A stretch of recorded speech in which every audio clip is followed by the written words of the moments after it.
답이 없으리로다. 그가 나를 푸른 풀밭에 누이시며 쉴만한 물가로 인도하시는도다. 내 영혼을 소생시키시고 자기 이름을 위하여 의의 길로 인도하시는도다. 내가 사망의 음침한 골짜기로 달릴지라도 해를 두려워하지 않을 것은 주께서 나와 함께 하십니다. 주의 지팡이와 막대기가 나를 안위하시나이다. 아멘. 자리에서 일어나셔서 찬송가 35장 찬송하시겠습니다. 찬송가 35장 찬송하시겠습니다.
전능하사 천지를 만드신 하나님 아버지를 우리가 믿사오며 그의 아들 우리 주 예수 그리스도를 믿사오니 이는 성령으로 잉태하사 동정녀 마리아에게 나시고 본디오 빌라도에게 고난을 받으사 십자가에 못 박혀 죽으시고 장사한 지 사흘 만에 죽은 자 가운데서 다시 살아나시며 하늘에 오르사 전능하신 하나님 우편에 앉아 계시다가 저리로서 산 자와 죽은 자를 심판하러 오시리라. 성령을 믿사오며 거룩한 공회와 성도가 서로 교통하는 것과 죄를 사하여 주시는 것과 몸이 다시 사는 것과 영원히 사는 것을 믿사옵나이다. 아멘. 성시교독은 교독은 36번입니다.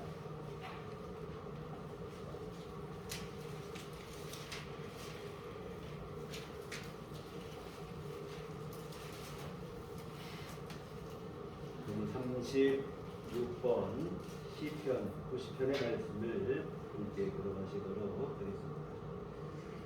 주여 주는 대대 우리의 거처가 되셨나이다.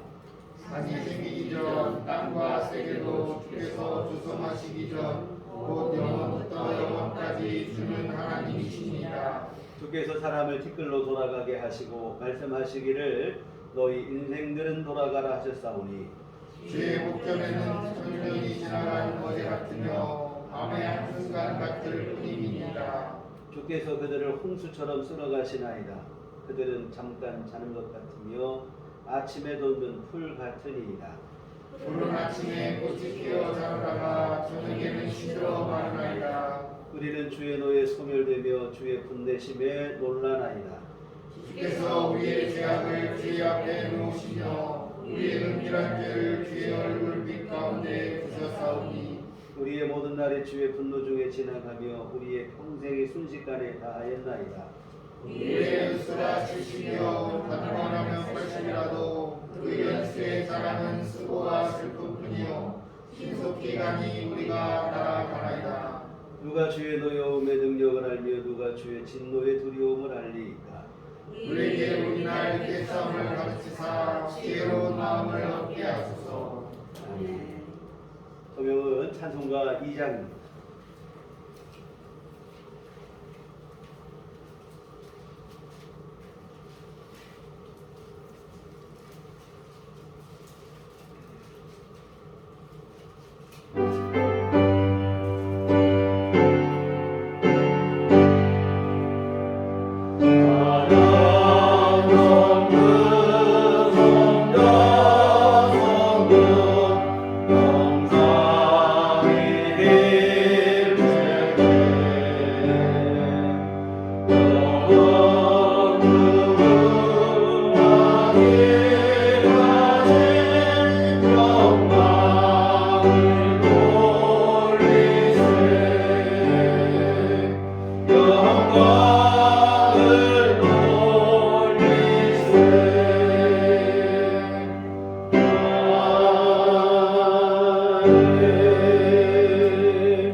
오늘 거룩한 이 아침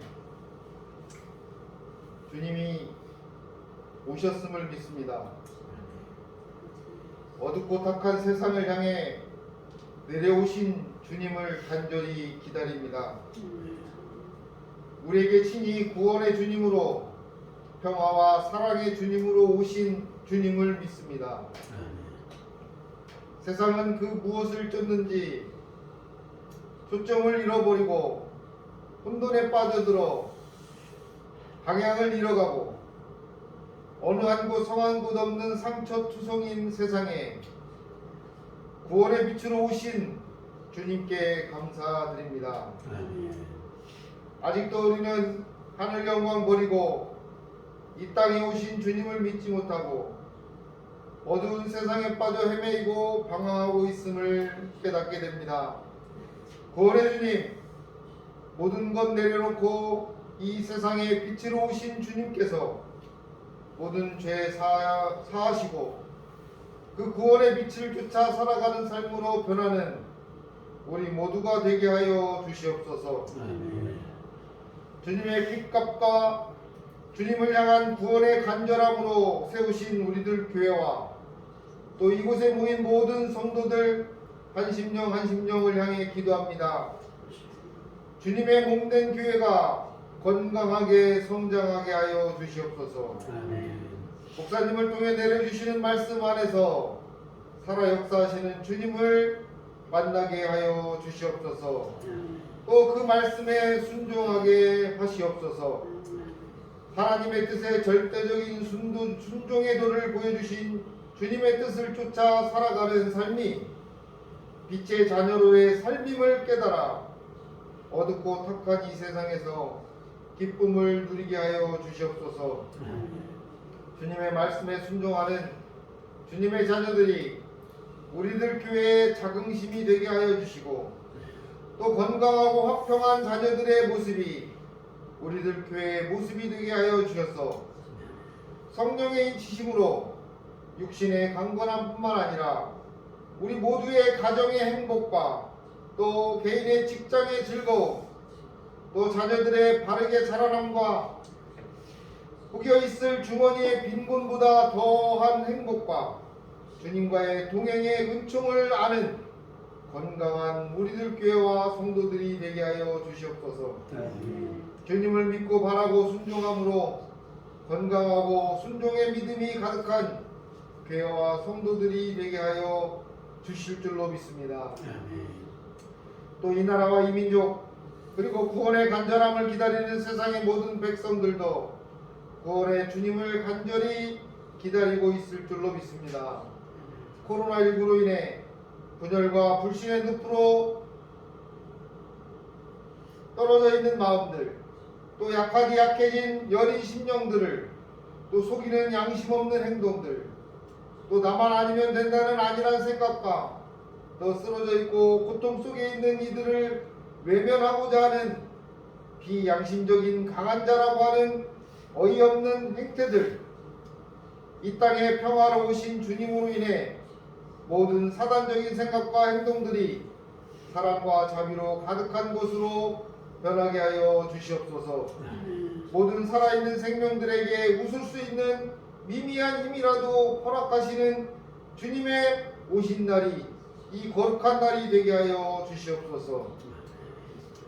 그 어떤 해보다 가장 힘들었고 가장 두려웠을 한 해를 정리하며 기도할 때 우리 오신 메시아로 인해 더 큰 행복과 더 큰 기쁨과 더 큰 희망의 한 해를 보내고 있음을 우리들 모두가 알게 하여 주시옵소서. 불신과 분열과 불평과 불만이 가득한 세상이지만 메시아로 오신 그리스도로 인해 세상이 구원의 빛으로 가득하기를 원하시며 그래서 친히 이 땅에 내려오신 우리의 구원자 되시고 메시아 되시는 예수 그리스도의 이름으로 간절히 기도합니다. 아멘.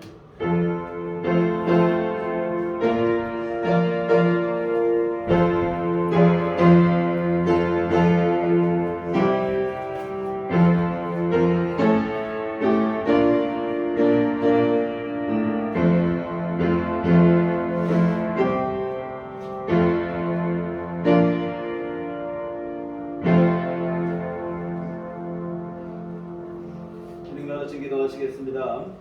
하늘에 계신 우리 아버지여, 이름이 거룩히 여김을 받으시오며 나라가 임하옵시며 뜻이 하늘에서 이룬 것 같이 땅에서도 이루어지리라.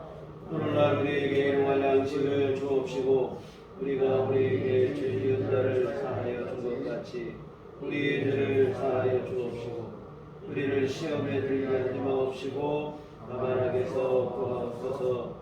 내게 나라와 권세와 영광이 아버지께 영원히 있사옵나이다. 아멘. 이 시간에 계신 하나님 말씀은 신약성경 디모데후서 4장 지금 주보에 잘못 디모데후서입니다. 디모데후서 4장 9절에서 18절까지 말씀 보시겠습니다. 디모데후서 4장 9절에서 18절까지 말씀.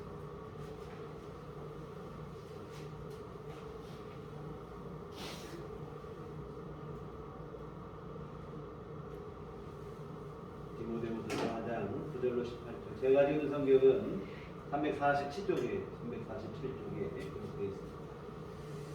다 같이 한 목소리 같이 합동하시도록 하겠습니다. 너는 어서 속히 내게로 오라. 에바년이 세상을 사랑하여 나를 버리고 데살로니가로 갔고 그레스게는 갈라디아로 디도는 달마디아로 갔고 누가만 나와 함께 이르니라. 네가 올 때에 마가를 데리고 오라. 그가 나에게 유익하리라. 두기고는 에베소로 보내었노라.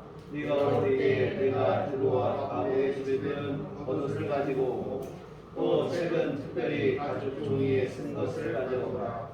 우리 세공업자 알렉산더가 내게 해를 많이 입혔으며 주께서 그 해한 대로 그에게 갚으시리니 너도 그를 주의하라. 그가 우리만을 심히 대적하여 되리라.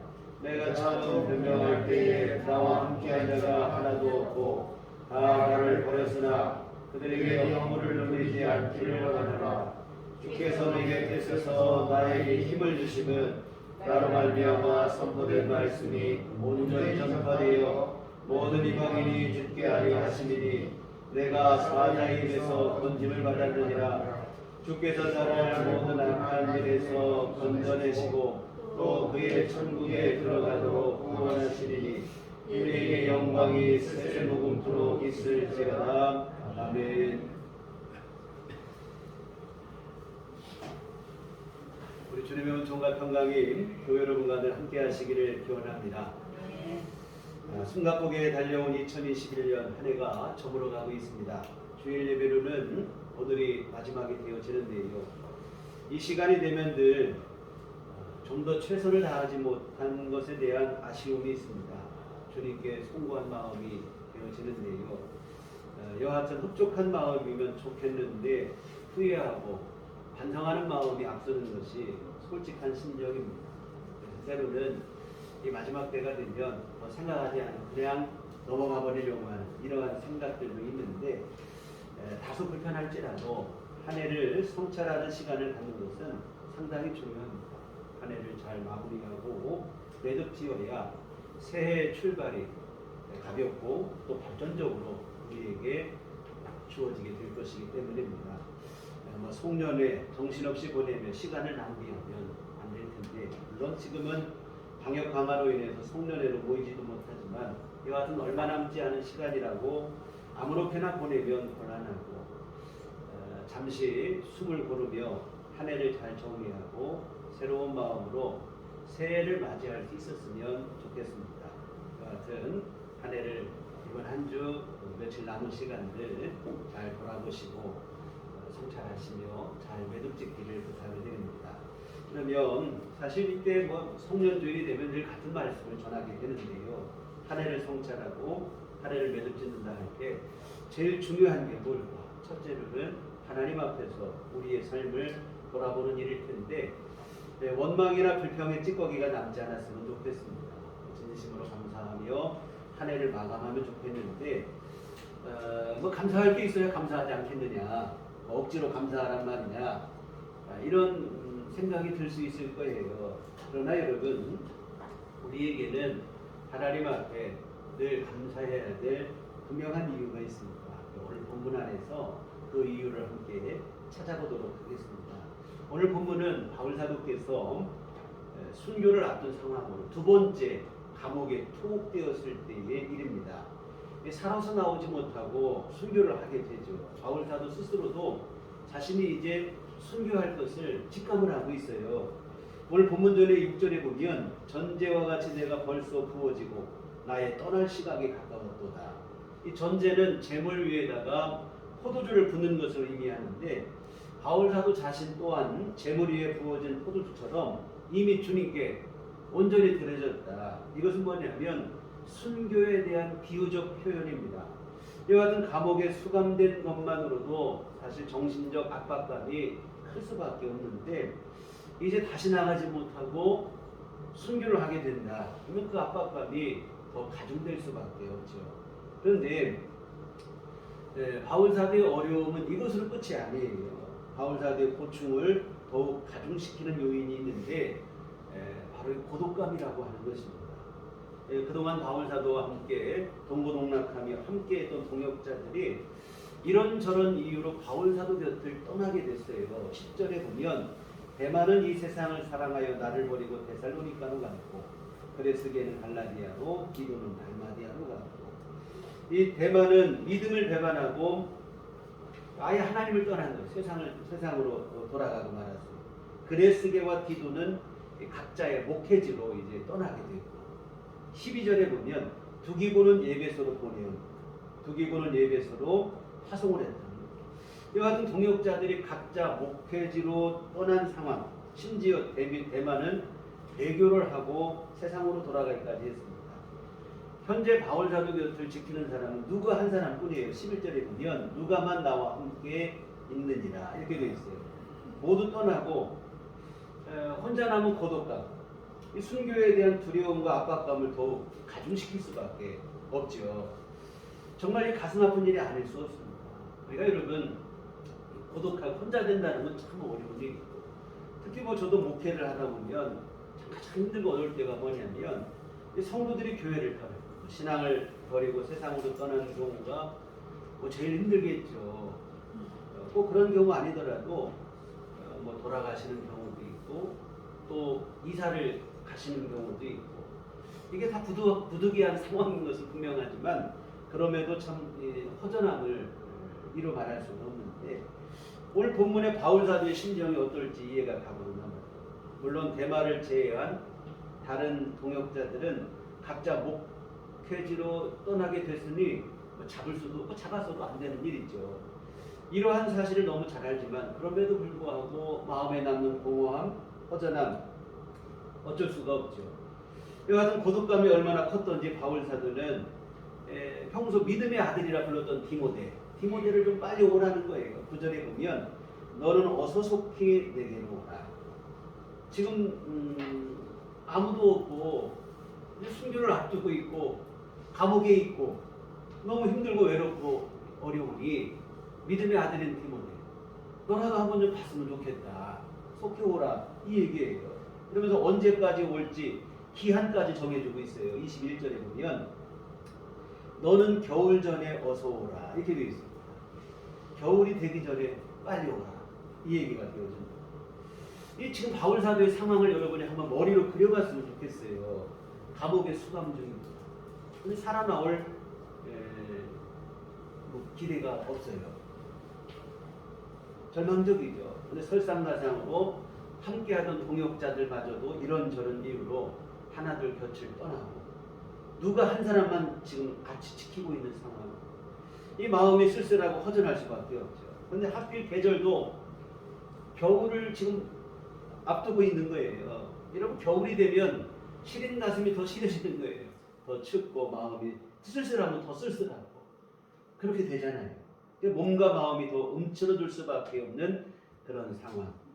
근데 여러분, 오늘 본문에서 바울사도 이런 연약한 모습만 보여주는 게 아니고 바울사도는 이러한 두려움, 또 혼자 있다는 고독감, 이런 것에 함몰되지는 않았다고 하는 사실입니다.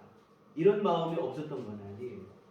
순교에 대한 두려움도 있고 혼자 있는 고독감에 대한 외로움도 있고, 그러나 거기에 완전히 함몰되지 않아요. 바울 사도께서 두려움과 고독감에 함몰됐다면 원망의 말을 했겠죠. 하나님, 내가 평생 주를 위해 헌신했는데 대가가 고작 이거냐. 하나님께 원망이 나오고 불평이 나왔겠지만, 그러나 바울 사도는 그런 원망을 하지 않고 마지막까지도 전적으로 주를 의지하는데, 18절에 보면 주께서 나를 모든 악한 일에서 건져내시고 또 그의 천국에 들어가도록 구원하시리니 그에게 영광이 세세무궁토록 있을지어다. 아멘.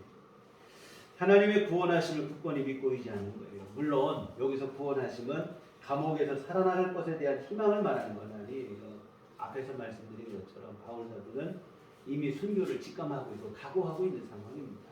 여기서 말하는 구원은 감옥에서 출소가 아니라 오늘 말씀처럼 천국에 들어가도록, 천국과 영생에 대한 구원.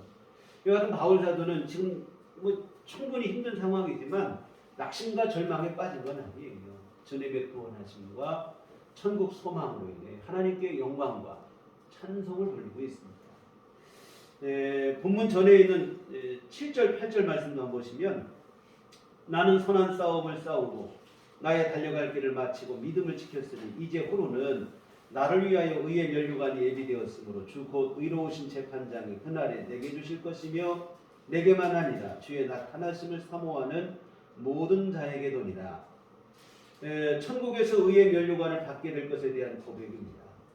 지금 감옥에서 순교를 기다리고 있지만 동역자들 다 떠난 쓸쓸한 상황이지만 뭐 설상가상으로 계절마저 겨울을 앞두고 있지만, 그러나 바울 사도는 이런 것들로 인해 절망과 좌절에 함몰되지 않아요. 오히려 내가 주님 앞에 내 달려갈 길 다 달렸고 이제 나에게 남은 것은 천국에서 주로부터 의의 면류관을 받을 것밖에 없다.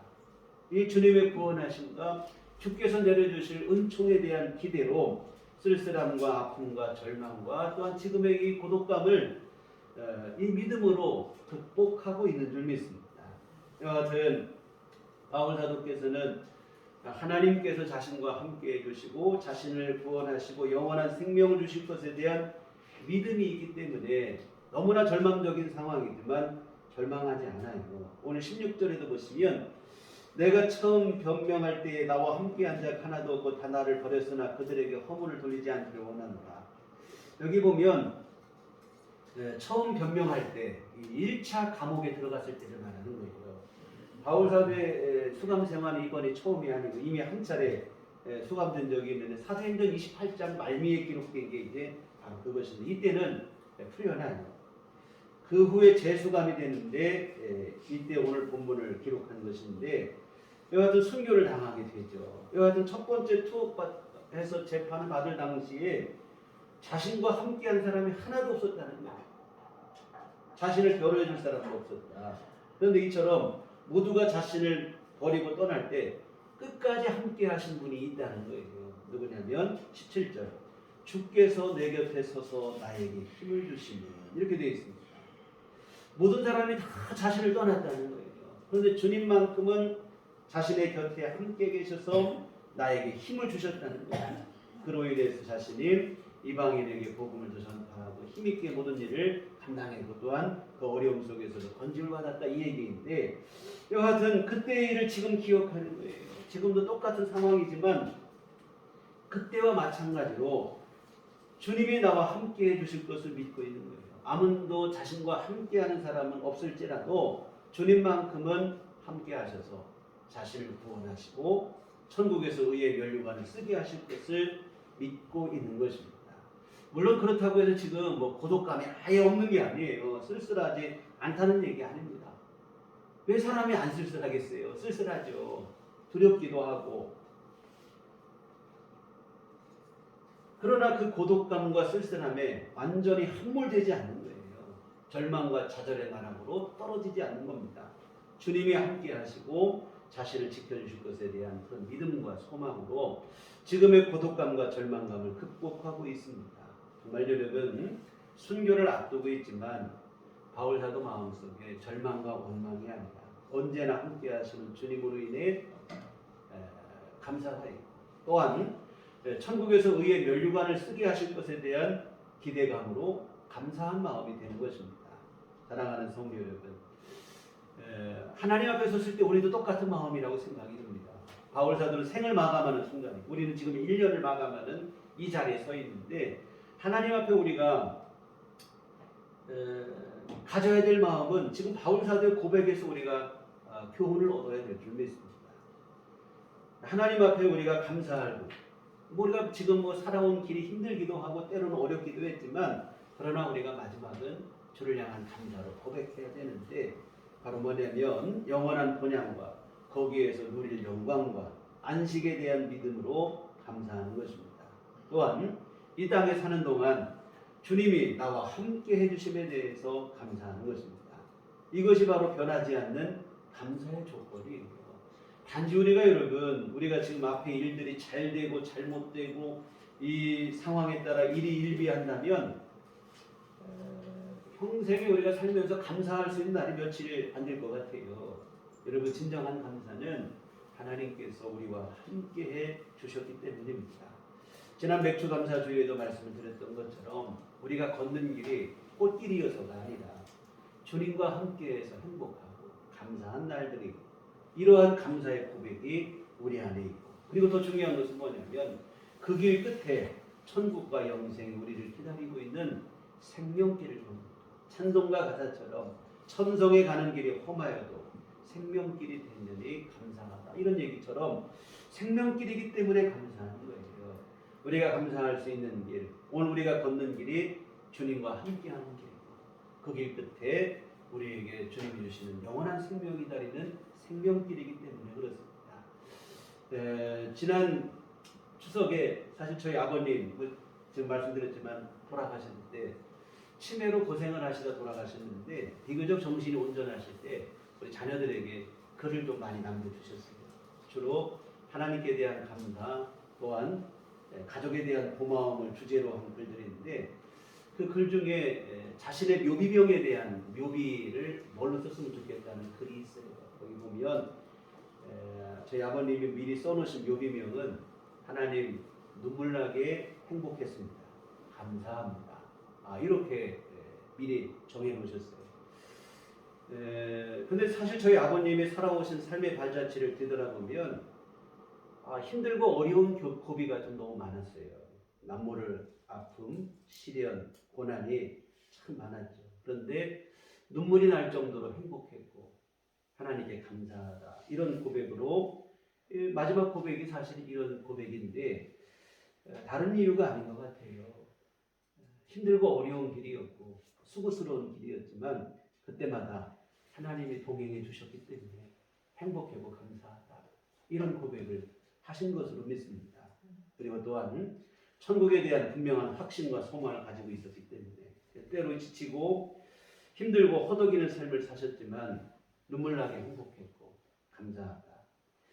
사랑하는 성도 여러분, 지난 한 해 우리 삶을 돌아보면 때로는 힘들기도 했고 서러운 날도 있었고 지치고 탈진할 때도 있었을 것이에요. 그러나 여러분, 중요한 사실은 그것 때문에 우리가 무너지지 않았다는 겁니다. 한 해를 마감하는 지금 이 시간, 여러분 한 해를 마감하는 끝자락에 당당히 서 있는 우리 자신 아니겠습니까? 우리 주님께서 언제나 어떤 상황에서나 우리와 함께 해주셨기 때문인 줄 믿습니다. 힘을 주시고 위로와 격려를 해주셨기 때문이고 이처럼 주님께서 함께 해주신 것이 진정한 감사입니다. 여러분 비 오는 날 우산을 씌워주는 것보다 함께 비를 맞아주는 게 진정한 사랑이라는 그 말이 있어요. 하나님께서 때로 우리에게 베푸신 은혜도 감사하지만 더 감사한 것은 하나님께서 매 순간 내가 힘들고 어려울 때 나락으로 떨어질 그때에도 주님이 나를 떠나지 아니하시고 옆에서 함께 해주시고 묵묵히 응원해 주시는 것이 진정한 은혜인 줄 믿습니다. 어느 목사님이 산골에서 혼자 생활하면서 그림을 그리는 화가를 만났어요. 봤더니 완전 오두막 집인데 옛날 창호지로 된 그런 문이 있고 그런 집이 추억해 지냈는데 그 화가가 그런 얘기를 하더라는 거예요. 겨울밤이 아무리 추워도 촛불 하나만 밝혀놓으면 방 안에 있는 불이 얼지를 않더라. 이 얘기를 하더라는 것입니다. 약하게 그지없는 촛불이지만 그 촛불 하나 타오름으로 한겨울밤 방 안의 온기를 지킨다 이 말이죠. 여러분, 우리가 사는 이 세상은 어찌 보면 한겨울밤보다 더 춥고 어둡죠. 그러나 여러분, 이 추위와 어둠 속에서 힘들고 어려울 때마다 누군가 부를 수 있는 이름 하나만 있어도 기꺼이 우리가 이겨낼 수 있는 거예요. 촛불 하나와 같은 존재인 부를 수 있는 이름 하나만 있어도 그를 의지하여 기꺼이 어두운 또한 추운 밤을 헤쳐나갈 수 있는 거죠. 그러나 여러분, 우리에게는 그저 힘들고 어려울 때 마음의 위안을 삼는 부를 수 있는 이름 그 정도가 아니라 그 이상이신 만유의 주가 되신 우리 주님이 늘 여러분 곁에서 함께하고 계심을 잊지 않으셨으면 좋겠습니다. 그리고 우리 주님은 말없이 묵묵히 우리 삶을 응원하시고 우리 가는 길을 인도하시고 무엇보다 우리가 힘들고 아플 때 함께 공감하시고 아파하시고 우리를 위로하시고 격려하신다고 하는 사실입니다. 사랑하는 성도 여러분, 이처럼 주님께서 여러분과 함께 하시고 지금도 세상 끝날까지 함께 하신다는 그 약속 그대로 언제나 어디서나 지금 우리와 함께 하십니다. 이 사실 하나만으로도 우리가 진심으로 감사해야 될 줄 믿습니다. 바울 사도도 지금 힘든 사역, 핍박과 박해가 일상일 정도로 힘들고 어렵죠. 그러나 감사하다. 왜? 주님께서 곁에 계셔서 나에게 힘을 주셨기 때문이다. 올 한 해 동안 우리가 설령 잃은 것이 있는 분도 있고 소련하는 일을 겪은 분도 있을 것이고 아픈 일을 겪은 분도 있을지 모르겠어요. 그러나 설령 그러할지라도 주님이 나와 함께 하셨다는 사실 하나만으로도 우리 감사할 수 있었으면 좋겠습니다. 또한 우리 안에는 더 분명한 것, 천국과 영생에 대한 분명한 확신이 있기 때문에 감사하셨으면 좋겠습니다. 바울 사도께서는 천국에서의 의의 면류관을 받을 것에 대한 소망과 믿음으로 순교에 대한 두려움을 극복하고 있습니다. 여러분, 순교가 왜 두렵지 않아요? 예수님께서도 십자가를 앞두고 내가 죽게 되었다. 예수님도 두려워하셨습니다. 당연히 두렵죠. 그런데 그 두려움 때문에 넘어지지 않는 것은 천국에 대한 소망이 확실했기 때문인데요. 사랑하는 성도 여러분, 예수 믿어 구원받은 성도들에게 천국의 약속이 있습니다. 우리도 그 약속을 믿고 오늘 지금 힘들지라도, 내가 지금 어려운 길일지라도 여러분 천성에 가는 길이 비록 힘들고 어려울지라도 생명길이기 때문에 찬송하며 이겨내시고 감사할 수 있었으면 좋겠습니다. 정말 여러분, 우리가 걷는 이 길이 비록 꽃길처럼 찬란한 길은 아니지라도 주님과 함께하는 길이기 때문에 감사하는 것이고, 또한 내 가는 이 길이 천국으로 인도하는 생명길이기 때문에 감사하는 것인 줄 믿습니다. 올 한 해도 우리가 이처럼 하나님 안에서 생명길을 이만큼 걸어왔어요. 감사하시고 한 해를 잘 마무리하시기를 주의 이름으로 부탁을 드립니다. 아멘. 다음으로 한 해를 매듭지을 때 중요한 것은 이제 사람들과의 관계인 것 같아요. 기독교 신앙은 하나님과의 관계만 강조하지 않습니다. 하나님 사랑과 함께 이웃 사랑을 부탁하는 종교 아니겠어요? 하나님 앞에서 우리 삶을 돌아보는 것도 필요한데 이웃과의 관계 속에서도 지난 한 해를 잘 매듭짓는 게 중요합니다. 여러분 어떻습니까? 지난 한 해 이웃과 평화를 이루셨나요? 우리 이웃이라면 나 아닌 사람은 다 이웃이에요. 가족도 이웃이고 다 이웃인데 우리 이웃과 여러분 평화를 이루시고 진정한 사랑을 나누셨는지, 혹시 깨지고 불편한 관계로 남는 사람은 없는지. 여러분 좋은 관계는 계속 발전시켜 나가면 될 것이고, 문제는 깨지고 불편한 관계죠. 깨지고 불편한 관계를 그대로 방치하게 되면 곤란합니다. 깨진 관계를 다시 회복할 수 있어야 됩니다. 그것이 바로 한 해를 잘 매듭짓는 일이 되어지겠죠. 먼저는 좋은 관계를 발전시키는 것. 좋은 관계를 발전시킨다. 그런데 좋게 잘 지내는 사람은 더 친밀하게 지내고 잘 지내고, 물론 그것도 필요해요. 여하튼 우리가 지금까지 좋은 관계로 지내는 사람은 내년에는 그 관계가 더 돈독해지고, 그러기 위해서 필요한 것은 저는 다른 것보다도 예의라고 생각합니다. 사람들의 관계 속에 참 중요한 게 뭐냐면 가까운 사람일수록 좋은 관계일수록 예의를 잘 지키셔야 돼요. 그래야 그 관계가 흐트러지지 않습니다. 우리가 여러분 뭐 가깝다고 뭐 더 좋은 관계라고 해서 그냥 쉽게 대하고 편하게 대한다는 명목하에 우리가 예의를 이렇게 되다 보면 이게 사실은 관계의 틈이 된다 이 말이죠. 물어들게 되고 예의를 잘 지켰으면 좋겠고요. 그리고 더 중요한 것은 뭐냐면 우리 관계의 발전이라고 했을 때 이 관계의 발전의 궁극적 목표가 뭐겠는가? 여러분 이것은 전도와 구원인 줄 믿습니다. 여러분 최고의 이웃사랑은 전도라고 생각을 합니다. 우리가 여러분 이 땅에서만 좋은 관계로 지내다 끝나는 관계가 되면 곤란하지 않겠습니까? 여러분 이 땅에서 뿐만 아니라 영원한 나라에서도 함께하고 좋은 관계로 지낼 수 있는 그런 관계가 되었으면 좋겠습니다. 저희 아버님이 친한 친구분들 뭐 그래도 남기시기도 평소에도 하신 말씀이 이 천국에서도 함께 친구로 지냈으면 좋겠다. 뭐 글 속에 보면 하나님 가족 그리고 친구에 대한 얘기를 많이 쓰셨어요. 어린 시절 동네 친구들 참 뭐 연세가 드시고 저희 아버님이 생업을 이렇게 조금 쉬시게 될 때부터 어린 시절 친구분들하고 여행도 다니시고 이렇게 많이 지내고 하셨는데 이 친구들 늘 전도하시려고 노력도 많이 하시고 뭐 이렇게 하시고 하셨는데 세상에서만 친구로 지내는 게 아니고 천국에서도 친구로 함께 지내면서 못다한 얘기 함께 나누면 좋겠다 이런 얘기를 자주 하셨는데요. 여러분 우리가 좋은 관계의 발전이라고 했을 때 관계의 발전의 궁극적 목표는 전도입니다. 그래서 함께 믿음으로 함께 구원받는 은혜를 누리는 것 이것이 늘 믿습니다. 다음으로 이제 틀어진 관계의 경우에 어떻게 해야 될 것인가? 이게 참 상대적인데요. 내가 틀어진 관계의 원인 제공자가 나라면 진심으로 사과를 해야 되죠. 불편할지라도 내가 잘못했다. 진심으로 사과. 반대로 상대방이 원인 제공자라면 어떻게 해야 되는가? 사과를 받아내는 게 아니고 믿는 성도들이 용서를 베푸셔야 될 줄 믿습니다. 이렇게 말씀드리면 왜 우리 믿는 성도들은 사과도 하고 용서도 해야 되고 이런 생각이 들 수 있는데요. 그 이유가 있어요. 오늘 우리에게는 용서받은 간증이 분명하기 때문에 그런 줄 믿습니다.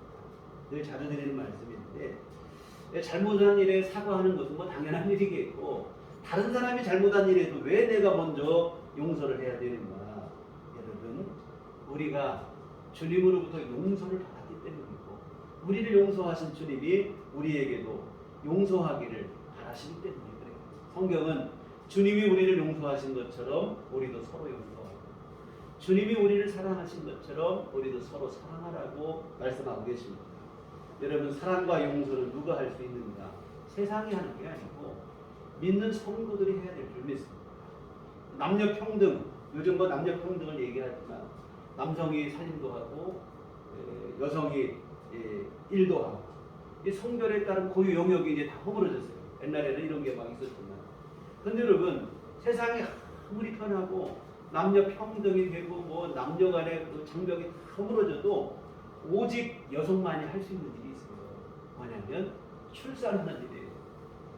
남녀 평등이니까 남자가 아기를 낳아요. 남자가 아기를 낳을 수 있나요? 못 낳잖아요. 왜 여성에게만 출산하라고 하느냐? 차별하라 뭐 이런 얘기를 하지 않습니다. 여러분 마찬가지. 믿는 성도에게 용서를 요구하는 게 꼭 이와 똑같은 일입니다. 주님께 용서받은 사람이 용서할 수 있는 것이지 용서받은 경험도 없는데 용서할 수 없어요. 그래서 여러분 오늘 우리는 주님으로부터 가장 큰 용서를 받았습니다. 세상에서 가장 큰 용서를 경험한 사람이 바로 오늘 저와 여러분입니다. 그래서 우리가 용서하고 또한 그 용서를 실천하고 우리가 먼저 해야 될 일일 줄 믿습니다. 사실 우리가 그렇게 용서하지 못하는 게 어찌 보면 주님께 용서받은 것에 비하면 사소한 것에 지나지 않습니다. 물론 어떤 분들은 정말 큰 아픔을 경험하신 분들도 없지 않아 있어요. 피눈물 나는 아픔을 경험하신 분들이 있고 그렇죠. 근데 여러분 대부분은 사소한 것들 때문에 특히 여러분 가까운 사이에서 서먹해지고 멀어지는 관계 이런 경우는 대부분 아주 사소한 것들이에요. 가족 안에서 가까운 친구 안에서 이런 관계에서 우리가 여러분 관계가 좀 벌어지는 게 대단한 것이 아니에요. 사소한 일에서 앞에서 여러분 예의를 잘 지켜야 된다는 얘기가 바로 뭐냐면 이러한 일들을 만들지 않기 위해서인데요. 그 같은 사소한 것 때문에 그 한량한 자존심 때문에 이게 화해도 안 되고 용서도 안 되고 이런 일들이 벌어지게 되고 말하자니 그렇고 말 안 하자니도 그렇고 막 이런 상황이 만들어지는 거예요. 여러분 우리는 주님으로부터 큰 용서를 받는 자입니다. 근데 사소한 것에 우리가 용서하지 못한다는 것은 주님의 십자가 앞에 부끄러운 일이 되어집니다. 사랑하는 성도 여러분 깨지고 틀어진 관계가 있거든 여러분 왜 섭섭하지 않고 서운하지 않겠습니까만 여러분 용서하실 수 있기를 주의 이름으로 부탁을 드립니다. 상대방이 나에게 베푼 실수와 허물을 보기 이전에 우리 주님께서 우리에게 베풀어 주신 용서의 은총을 먼저 바라볼 수 있었으면 좋겠습니다. 그리고 내가 너희를 사랑한 것처럼 너희도 서로 사랑하라 하신 주님의 그 말씀을 우리 가슴에 새기고 정말 주님이 먼저 찾아오셔서 우리를 용서하신 것처럼 우리도 용서의 손길을 내밀어서 틀어진 관계를 회복할 수 있고 벌어진 틈을 다시 메울 수 있는 그러한 한 해의 끝 마지막 매듭이 되었으면 좋겠습니다. 여하튼 여러분 감정의 찌꺼기가 남아서는 안 돼요. 우리가 애써 잊고 산다고 그냥 안 보면 된다고 여러분 그것도 아니라고 생각이 들어요. 해결될 게 아닙니다. 감정의 찌꺼기가 가라앉은 거예요. 어느 순간 갑자기 마음이 흔들리게 되고 분노가 일어나면 이 가라앉았던 찌꺼기는 다시 또 막 부유물로 오른다 이 말, 떠오른다 이 말이죠. 여러분 진심으로 사과 또 용서함을 통해서 말끔히 해결이 되었으면 좋겠습니다. 사실 이렇게 하는 것이 상대방 이전에 우리 자신에게 유익이 되는 일입니다. 내가 여러분 누군가를 미워한다, 분노한다 할 때 여러분 사실은 상대방에게 문제가 되기 이전에 우리 자신에게 사실은 불이익이 되어진다 이 말입니다. 정말 미움과 분노의 감정이 일어날 때 우리 자신에게 해가 되는 것이지 상대방에게 뭐 문제가 되거나 그러지 않아요. 이 오두막이라는 소설에 보면 이런 대사가 나와요. 용서란 너를 지배하는 것으로부터 너 자신을 해방시키는 일이다. 용서하지 못하면 과거의 그 상처에 나를 가다두는 것입니다. 과거의 그 아픔에 나를 가다두는 것입니다. 얼마든지 더 행복하게 살 수 있는 소중한 시간들을 스스로 망쳐버리는 일이 되어집니다. 사람 우리가 용서하려고 하면 때로는 죽을 것 같아요. 나 좀 죽어도 못하겠다. 근데 여러분 사실은 죽을 것 같지만 용서하는 게 사실은 살 길이라 이 말이죠. 이예수님의 용서의 꽃이라는 시에서 이렇게 그는 말을 했습니다. 이젠 당신보다 나 자신을 위해서라도 당신을 용서하지 않을 수가 없습니다. 이런 말을 썼어요. 여러분 우리가 용서할 때 사실은 다른 누구가 아니라 나 자신에게 이 용서의 최대 수혜자는 우리 자신이라는 사실을 늘 잊지 않으셨으면 좋겠습니다. 우리 자신에게 자유를 주고 해방을 주는 것 사실은 용서입니다. 그래서 이와 같은 우리를 과거의 상처로부터 치유하고 아픔으로부터 나를 자유하게 하고 이게 사실은 용서가 되어지는데요. 우리 주님의 십자가 용서를 기억하시며 우리도 이 용서를 잘 실천했습니다. 그래서 한 해를 마감하는 지금 혹시 내 마음속에 불편한 사람으로 또 어그러진 그런 관계로 기억되는 사람, 마음의 응어리가 있는 그런 대상이 있거든. 정말 이 시간 주님의 십자가 앞에 진심으로 용서를 하시고 어그러진 관계가 있거든. 그 관계를 메워서 함께 새롭게 좋은 관계로 발전적으로 만들어 나가셨으면 좋겠습니다. 그래서 진심으로 용서하시고 혹 여러분이 잘못하신 일이 있으면 불편할지라도 진심으로 사과할 수 있게 되시길 부탁을 드립니다. 이게 바로 한 해를 잘 정리하는 일이 되어지겠죠. 사랑하는 성도 여러분, 한 해가 이제 막 저물어가는 끝자락에 서 있습니다. 저물어가는 한 해를 아쉬워만 할 것이 아니라 정직한 반성과 성찰을 통해 한 해를 잘 마무리했으면 좋겠는데요. 우선 하나님 앞에서 원망과 불평이 아니라 진정한 감사로 우리 마음을 새롭게 했으면 좋겠습니다. 그리고 이웃과의 관계 속에서는 사랑과 용서 또한 우리 하나 되는 이 관계를 다시 회복하는 이러한 일을 우리가 했으면 좋겠습니다. 여러분 하나님 앞에 남은 며칠의 시간 기도하셨으면 좋겠습니다. 오늘 내 안에 추호라도 원망과 불평이 있거든 주님께서 나에게 믿음을 더하셔서 하나님의 은혜를 볼 수 있게 해주시길 주님이 나와 함께 해주신 것이 얼마나 큰 은혜인지 또한 우리에게 약속하신 천국과 영생이 얼마나 큰 은혜인지를 깨달을 수 있는 믿음을 주셔서 감사, 진심으로 감사로 한 해를 마감할 수 있게 해달라 기도하시기 바랍니다. 또한 이웃과의 관계 속에서 주님의 십자가 용서의 은혜를 진심으로 깨달아 내가 먼저 용서할 수 있고 잘못한 일에서는 정직하게 반성하고 사과할 수 있는 사람이 되게 해달라고. 그래서 누구를 생각해도 마음에 짐으로 남지 않는 그러한 모든 우리 이웃과의 관계가 될 수 있게 해주시기를 주님께 기도하셨으면 좋겠습니다. 그와 같은 하나님께는 감사를 우리 이웃에게는 사랑과 용서를 그리하여 한 해를 잘 매듭지시는 우리들 교회 온 교우들 되시기를 주님의 이름으로 부탁을 드립니다. 기도하시겠습니다. 하나님 아버지 감사합니다. 참으로 올 한 해 동안도 매 순간 우리와 함께 하시며 말없이 묵묵히 우리를 응원해 주시고 친 힘들고 어려울 때도 우리 곁을 떠나지 아니하시고 우리와 함께 하시고 진심으로 가슴 아파하시며 위로하시고 격려해 주셨음을 감사를 드립니다. 하나님의 귀한 은혜 기억하며 주 앞에 감사하는 마음으로 한 해를 마감하게 하시고 또한 우리 주변의 이웃들과의 사이 속에서도 주께서 우리와 더불어 살며 함께 사랑을 나누라고 주신 소중한 이웃임을 잊지 않게 하시고 포교, 틀어진 관계가 있고 응어려진 관계가 있거든. 이 시간 주의 십자가 귀한 사랑과 용서의 은혜가 우리 마음을 기억게 하여 주시어서 우리도 사랑할 수 있게 하시고 용서할 수 있게 하여 주시어서 모든 관계 속에서 평화를 이루어갈 수 있도록 주시옵소서. 예수님 이름으로 기도했습니다. 아멘. 찬송가 301장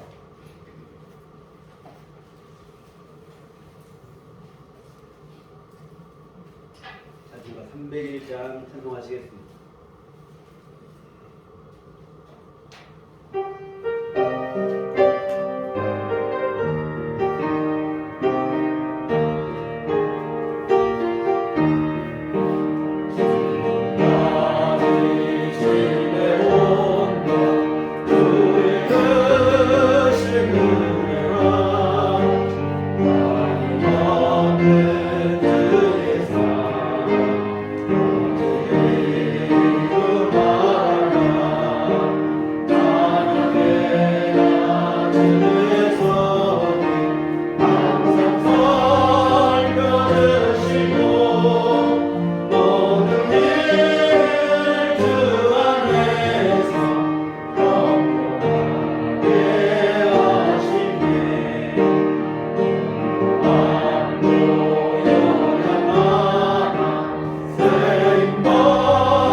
하나님 아버지 은혜와 사랑을 감사합니다.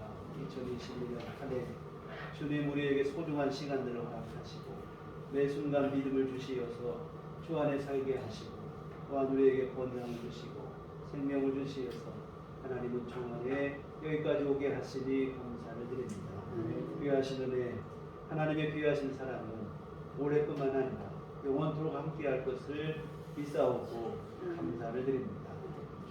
이 시간 이 모든 은총 감사하며 주 앞에 이 헌금을 드립니다. 기뻐 받으시고 귀한 예물을 보고 주시어서 하나님의 일들을 잘 이룰 수 있도록 도와주시옵소서. 하나님 또한 이 시간 귀한 헌금을 드리고 몸과 마음과 시간과 정성을 바쳐 주 앞에 예배한 모든 심령들 또한 주님 기뻐 받으시며 한량없는 은총을 베풀어 주시어서 새해에도 더욱 주의 도우심과 은총 안에 살아가게 하시고 영원토록 도우시는 주의 도우심 안에 언제나 붙들려 살아가는 우리 모두의 삶이 될 수 있도록 하나님 도와주시옵소서. 아버지여 주 안에서 더욱더 강건한 믿음, 굳건한 믿음이 되게 하여 주시옵시고 주님만을 의지하며 살아가고 계속하여 주를 신뢰할 수 있는 신실한 믿음을 우리에게 허락하심으로 하나님 언제나 항상 주님만 바라보고 의지하는 믿음의 삶을 새해에도 굳건히 이어나가는 우리 모두가 될 수 있도록 주께서 은혜를 베풀어 주시옵소서. 하나님 아버지 또한 주님 앞에 간절히 구하옵기는 아버지 하나님 육신 연약하여 힘든 한 해를 보낸 성도들이 있습니다. 우리 주님께서 긍휼히 여겨 주시옵소서. 아버지 하나님께서 권능의 손길을 친히 안수하여 주시어 아버지 하나님 연약한 모든 것이 힘을 얻게 하시고 병만은 떠나가게 하시고 건강을 회복할 수 있도록 주께서 은총을 내려 주시옵소서. 아버지 하나님의 귀하신 은혜와 치유의 권능으로 함께하여 주시어서 하나님 안에서 참 평강과 강건함 누리는 귀한 삶이 될 수 있도록 도와주시옵소서. 아버지, 아직도 여전한 이 전염병의 상황 속에서 우리 모든 성도들을 지켜주시고 뿐만 아니라 주님 긍휼과 자비를 베풀어 주시고 이 땅에 어려움 당하는 이들을 보살펴 주시옵시고 지금도 병상에서 힘들고 어려운 시간을 보내고 있는 중환자들을 주께서 긍휼히 여겨 주시옵시고 또한 현장에서 수고하고 애쓰는 의료진에게도 주님께서 건강을 내리시고 하나님 은총을 베풀어 주시옵소서. 무엇보다 아버지 하나님 이 땅에 긍휼을 베푸시어서 전염병의 상황을 잘 극복할 수 있도록 하나님 도우시고 함께해 주시옵소서.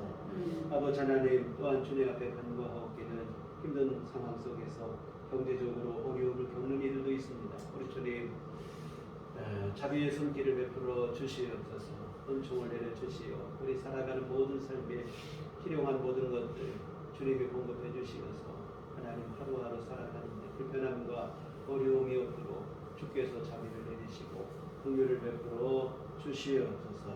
아버지 하나님 우리 또 한 주간을 살아갈 때 주 안의 믿음으로 승리케 하여 주시옵시고 또 우리 새해 더욱더 기쁜 마음으로 감사한 마음으로 주 앞에 나와 예배할 수 있도록 우리 주님 도우시고 함께하여 주시옵소서.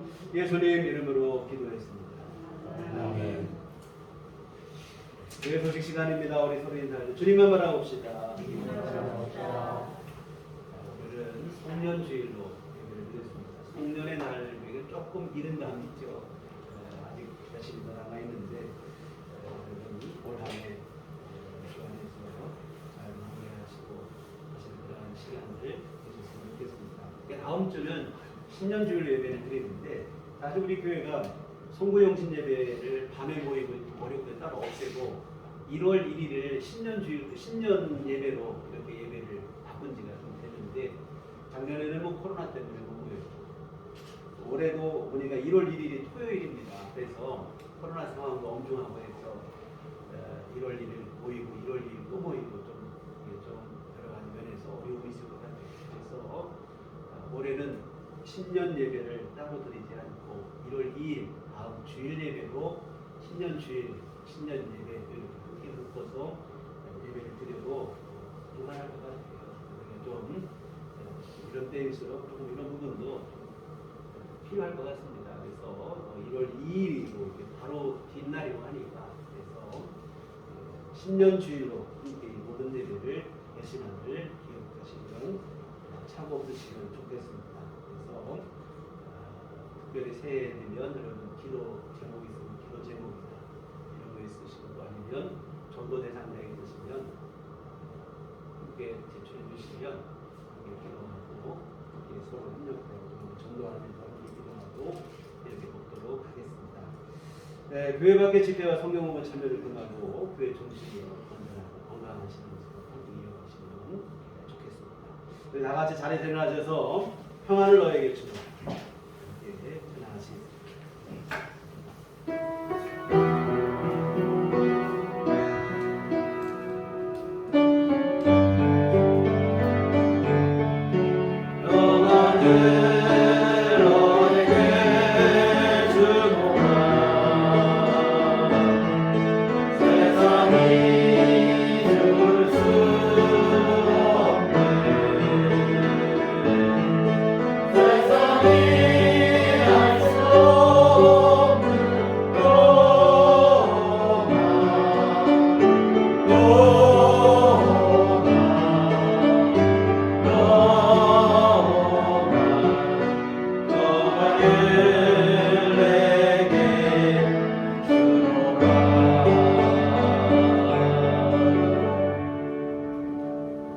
오직 성령이 너희에게 임하시면 너희가 권능을 받고 예루살렘과 온 유대와 사마리아와 땅 끝까지 이르러 내 증인이 되리라.